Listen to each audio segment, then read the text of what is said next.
अडानी जी का दुनिया में डंका बज रहा है। और किस तरह से डंका बज रहा है पहले उसकी बात कर लेते हैं, फिर जो कुछ आज शगुफे छोड़े गए हैं उस पर प्रकाश डाला जाएगा। फ्रांस की बड़ी कंपनी है टोटल एनर्जी, दुनिया की 7 बड़ी एनर्जी कंपनीज में से एक है। अडानी ग्रीन एनर्जी में 20% की हिस्सेदार है। उन्होंने निर्णय लिया है कि अब भविष्य में अडानी ग्रुप में कोई भी निवेश नहीं होगा।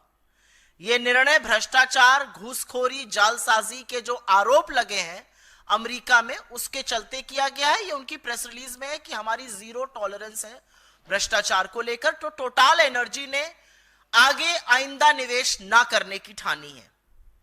यह फ्रांस से कहानी आ रही है। एक अमेरिकी एजेंसी है जो अब रिव्यू कर रही है कि श्रीलंका का जो बंदरगाह, जो पोर्ट अडानी को मिला था, उसके लिए फाइनेंस रिलीज किया जाए या ना किया जाए। करीब $553 मिलियन का करार है, वो किया जाए या ना किया जाए। अमेरिकन एजेंसी ये रिव्यू कर रही है। श्रीलंका खुद अडानी पावर डील का रिव्यू कर रहा है और अलर्ट पर है। इजराइल में हाइफा पोर्ट जो मोदी जी के जाने के बाद मिला था, जैसे श्रीलंका की डील भी मोदी जी के कहने से मिली थी, और मैं नहीं कह रही हूं, वहां के पूर्व राष्ट्रपति ने कहा है। इजराइल मोदी जी जब गए थे, वहां से लौटे तो हाइफा का जो एयरपोर्ट, हाइफा के पोर्ट का करार मिला था, वहां पर श्रमिक जबरदस्त विरोध में उतरे हुए हैं अडानी के खिलाफ। कीनिया के राष्ट्रपति ने तो सदन में बताया कि एयरपोर्ट की और पावर की डील को हम रद्द करते हैं, और हम सबका सिर शर्म से झुका। जिस तरह का जश्न कीनिया ने मनाया अडानी की डील रद्द होने का, एक हिंदुस्तानी कंपनी ने इस तरह हमारा सिर शर्मसार किया। कीनिया में भी मोदी जी की कृपा से ही कॉन्ट्रैक्ट मिला था, यह बात वहां के पूर्व राष्ट्रपति ने बताई थी।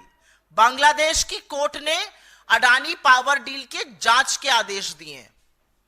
ऑस्ट्रेलिया में पहले ही अडानी के खिलाफ जबरदस्त घोर विरोध और प्रदर्शन चल रहा है।